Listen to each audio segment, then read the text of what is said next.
Man, we feeling good. Yes, sir. First off, congratulations on your podcast, man. You lighting the city up, man. I'm proud of you. Appreciate I'm it. proud of you, man. Appreciate it for sure. So how's that coming along for you? It's going well. It's just something that happened out the blue. I wasn't looking for it. They just asked if I wanted one. And Right, right. Took off That, since. that's how God works, man. Let them Yeah. blessings rain on you, man. You deserve it. Yeah. If nobody deserves it, you deserve it. So what's next for you? We getting the album, man? We've been waiting. Yeah.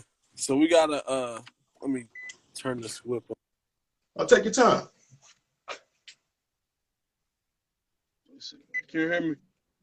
Y'all can hear you pretty good. All right, bet. Yeah, visual album called Tevin. Turn everything viral in that. So that's June 1st. Okay.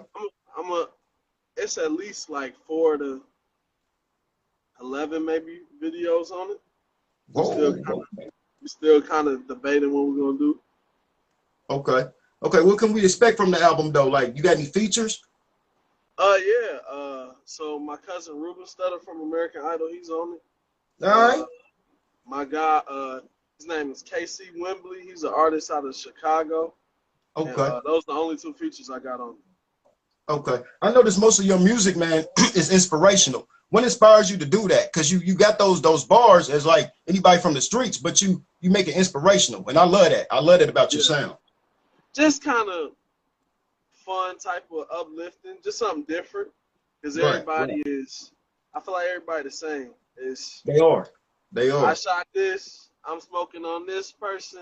I'm doing this with this girl, and it's just like it's not memorable because you being like everybody else. So it's just like this the path everybody going. I'm gonna go this way, and right. That's been the biggest difference. Okay, we enjoy that because we get tired of hearing the same bars, the same thing, and you give us that substance. You really give us that substance, man, and we appreciate that. Okay, so we got the visual album coming soon. That's gonna be new. I don't think anybody here has done a visual album, man. That's like crazy. You're breaking the mold again. You're breaking the mold again. You know what I mean? So you're breaking it again, man. You're the Renaissance man of this era, and we just appreciate you because we see you can do it, and now we can do it. You know what I mean? That's inspiring.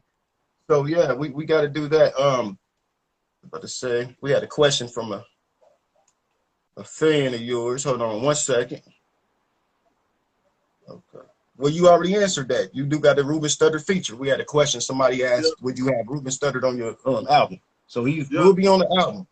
So how'd you hook up with Long's Bakery? Man, it just happened. I was this is last year. I was bored, like COVID and everything, and I was actually, it's crazy. I was in the hospital April 27th last year, and I was just like, man, like I was working a crazy job in a warehouse. Grinding, like 84 hours a week. Whoa, like, yeah, that's grinding. To the point where it was like my heart was like legit, like I don't know, they call it like heart palpitations or something. But I was in the hospital and I was like, man, if I was to check out, like what would my legacy be?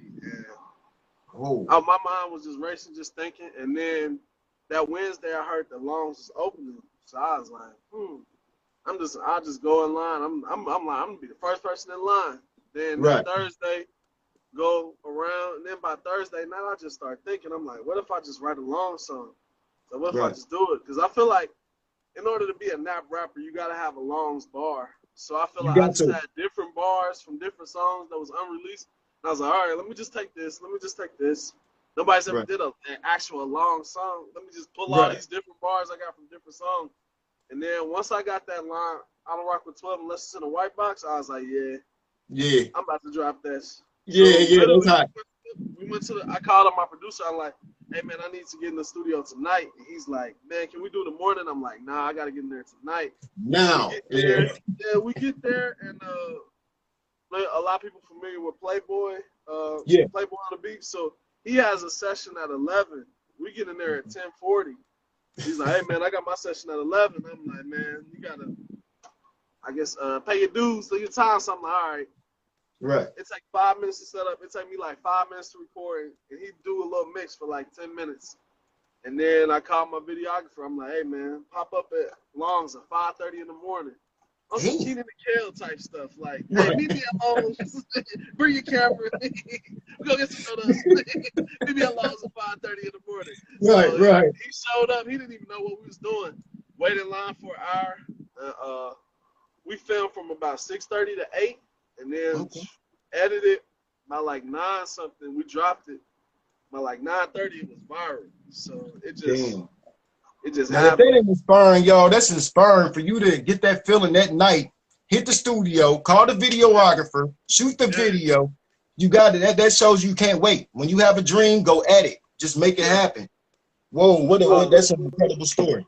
That's incredible. Shout out my man's in the comment section. Yeah, that's a bar. We got actually t-shirts for that now too. It's crazy. Oh, for sure. I gotta get one of them. You gotta put me on. You gotta put me on, man. And y'all hear what he said? You ain't no rapper unless you put that Longs bar in one of your songs. Longs represent the city. You So you gotta. I gotta feel do like it every like that. rap rapper got at least one Longs bar, and I'm like, I should just do a song. I And then agree with that. it's so crazy. I was listening to J. Cole album today, and he had something like a Krispy Kreme, like something he could eat 12, and I was like, bro, I got a harder donut bar than J. Cole. That's something. You feel me?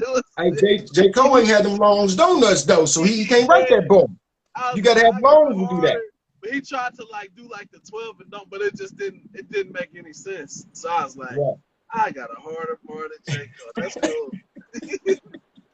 Hey, I'll be on 10 too if I had a bar harder than J. Cole's, man. Hey, Yeah, I'll be on 10 right now. he had some lines in there. He said, "Put an M on your brother's head." No, he said, "Put an M on your head like Luigi's brother." So that's Oh, the hardest bar I heard from his album so right, far. right. So who is your dream collaboration? What would that be? In the Mm. industry or out the industry? Who would you love to collaborate with? My top 3 favorite artists are very different. A lot of people wouldn't expect it. So Kanye is definitely my number 1. Old school Kanye. The new guy, he's kind of different.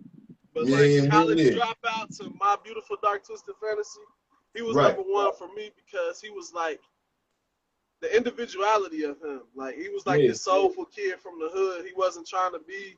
He from Chicago. Chicago, you know how Chicago rock, but he wasn't right, on none of that. So it was just right. like I was like I like that about him. And then my number 2, definitely his. I'm talking like early 2000s. T.I. He would have been my Yeah, number 2 just because he wasn't all the way right in the head. And I feel like every right. rapper has some of that. And my number 3, Chemical this goes imbalance a little bit. yeah. Yeah, My number 3 shocks a lot of people, but Nelly. Nelly's in my Nelly. top 3. Yes, Hey, that's different. That's he's different. like, he's like, because I did a lot of music around sports, so I did a Right. lot of sports theme songs.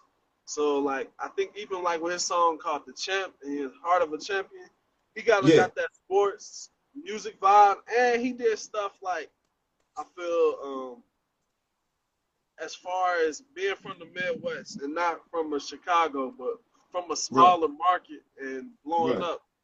Like when it's nobody heard of nobody rapping from St. Louis before him. Nobody. And It what was it's like, crazy that you picked Nelly because a lot of people don't know Nelly had a top 10 his whole career. He always hit us with yeah, that top 10 record. And yes, yeah, I think he had 2 or 3 diamond albums. So we often yes, forget about Nelly, man. Nelly put us on. With a yeah. time when nobody was putting us on, that was my high school years. So that's cold. So what's your top 5 dead or alive of Top all 5 time? dead or alive. Mm. It's tough because people, you gotta put Pac and Biggie in there, but Got to. Got to. We got 3 more. it's tough. I feel like I already said 3, so excluding those 3. You had Pac and Biggie. Yeah, so excluding the 3 that I said with T.I., Kanye, and Nelly, 3 more guys. I think I've done a top 10 list before, but it's crazy, man. I like Slick Rick and LL Cool J. Yeah, me too. I'm weird like that. Dudes don't want to ride with me. I'm bumping some shit from the 80s, early Yeah, I 90s. feel I like they was appreciate like it. unique. Slick Rick, Yeah, his ability to tell stories, and LL had like the reign for like a minute, like right. when you really study hip hop and what he was doing. So I would Yeah. say those 2 are definitely in my top 10 because those other guys will be in my top 5. That's really interesting, man. I can tell you really an artist because nobody mentions Uncle L. And you can't really mention, you can't be in hip hop if you don't know Uncle L, man. That dude making for the ladies and he'll kill you in the battle. So yeah, he's definitely respected. People don't know about that Uncle L. Yeah, so that's cool. That is cool. Very interesting. So what's next for you besides the podcast and the album? You got anything? I see you work with a lot of kids, a lot of sports teams. Yeah. Yeah, So I what's love working. Yeah, I love working with kids and sports teams because pre-COVID, man, I've been to 100 universities in like 33 states doing theme songs to sport teams. So everywhere from USC to Ohio State, Kansas, Florida, Baylor, Iowa. So my lane is like sports. Like I just stumbled upon the lungs and all this other stuff because I'm usually doing sports. So definitely some kind of sports theme songs. So I'm even working on some stuff. Like when I was in high school, I did a song for the Indiana Fevers, performing at their games and everything. That's 10, 11 some years ago. So now it's like I'm actually thinking about a long time. Yeah, you've been grinding a long time, and now I think it's starting to pay off big time. Yeah. So you can't, y'all got to keep grinding. Y'all see, he been grinding for over 10 years. We've seen him everywhere. He's still grinding. Got his own podcast. You can't give up. So, did you play sports in high school? What was your favorite sport? Football, definitely. So I started playing at Addicts in the 8th grade, and then I got scholarship to Cathedral after that. So like football was. What position did you play? Man, in high school, it depended on the year. It was like D-line, and then it was D-line, O-line freshman year, then sophomore year and junior year was linebacker, and then my senior year I was fullback. Right. Then all around. All over the field, yeah. Right. So when did you decide I'm gonna go rapping instead of taking a football thing? Because you could have went there. You had Cathedral. That's big. That's huge. Yeah, my senior year. So like, looking back on the hindsight, I'm on the field with like 5 of my teammates went to the league. So it's like, looking back at it hindsight, I think it was kind of my senior year when it kind of clicked. Because I'm always realistic. My quarterback at the time, his name was Kofi Hughes. So he was Gatorade Player of the Year. He ended up, he's like top 8 all time at IU in receiving. And me and him the same weight my senior year, but we wasn't the same height or speed. So reality kind of set in like, I had to be real with myself. We had another cat named Kapindi Jamiro. He was from IPS like me, and he was, man, check this out. He was I've seen this man bench press 405, like weighing 205, and I was like, I don't really know if football is. I would have picked up the mic too. So I had to be realistic. So my junior year, the end of my junior year, is the first kind of like, because one cat on the bus had tried to like, he was like saying he could battle everybody, and I didn't. It was Cathedral, so I didn't take like music like that. I wasn't in my element of IPS, so I was just like, and these corny dudes, I'm here for football. That's what I feel like. So the one cat, he was trying to battle everybody, and I just like out of nowhere just ate him alive, and everybody was like, well, we didn't know you rap. I was like, because I don't really like, I got friends here and stuff, but it's not like, it's not the same kind of IPS element. So and it was like before a state championship game my junior year, I ended up doing like a song for the team where I'm saying all the seniors' names before we play, and everybody's like, what, this is incredible. And then from there, my senior year, I did a song for our team, and the dude on the other team started singing it. So I was like, man, I could do this for all kind of schools. And that's kind of like the lane it went, and it was crazy. It's been crazy ever since, So how close are you to your cousin Ruben? And how are y'all cousins? I know a lot of people wanted to know that. So our grandfathers are brothers. So his grandfather, Hiawatha Stutter, he just passed like a year or two ago. Sorry to hear about that. Was brothers with my great grandfather, Robert Stutter. And then so however it breaks down the line, all my family's my dad's side from Birmingham. And then I would say, man, in the past 5 years or so, we've gotten a lot closer. Like, I just was talking to him yesterday, like a lot closer. So, and I feel like that helped the music, that helped the vibe of everything. Because, like, being that I grew up here and they grew up in Birmingham, like, nobody's traveling 8 hours at a time. It Nobody's wasn't like doing that. social media was like a huge thing. So like it got to the point where it was like, all right, we just kind of meeting him at the concerts after his shows here and type of stuff, to the point where it's like, all right, we slide down there, we're gonna work on this video, we're gonna work on these things. And it's a crazy good bond that it's just like, man, that's my guy, man. And yeah, we talk all the time. He literally just told me, I was like, man, I feel like all of this stuff is happening so fast. And Right. he was like, hey man, watch, it's about to really pick up and this and that. So it's like I get to talk to him, pick his brain on a whole lot of stuff. Right. I'm pretty sure he can give you a lot of pointers. He's been in the game for a minute and successful. So that's pretty good. It seems like everything's coming full circle for you, though. From high school to now, everything's coming full circle. So I just, you inspire us here, man. And we can't wait to hit your podcast, because you was hot right now. You was hot. And we just appreciate you taking the interview, man. And keep doing what you're doing. We're going to link up on your podcast. And, hey, just giving you your flowers, man, because you deserve them, man. You deserve it. And for you, there will be no Naparazzi magazine. So thank you for that. No, so we gotta flip it on you, my brother. When did your vision for your mag start? Seeing people like you, honestly, seeing people like you, that's taking that step, being fearless in it. You know, because in Naptown, we don't have a lot of unity. So putting out a magazine, out a lot of people, what are you doing?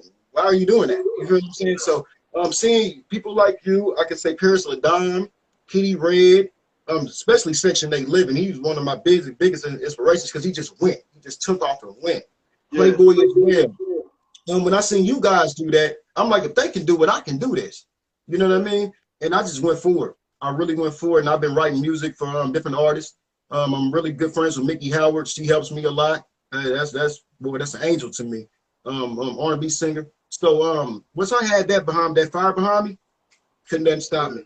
And when God told me, hey, you could do anything, I'm gonna go do it. So that's what inspires me. Y'all inspire me. So that's why I'm thanking you for inspiring me back in the day, seeing you on the news, giving your interviews, doing your videos. And I'm like, if he could do it, I can do it, man. Straight up. I appreciate y'all, man. I do.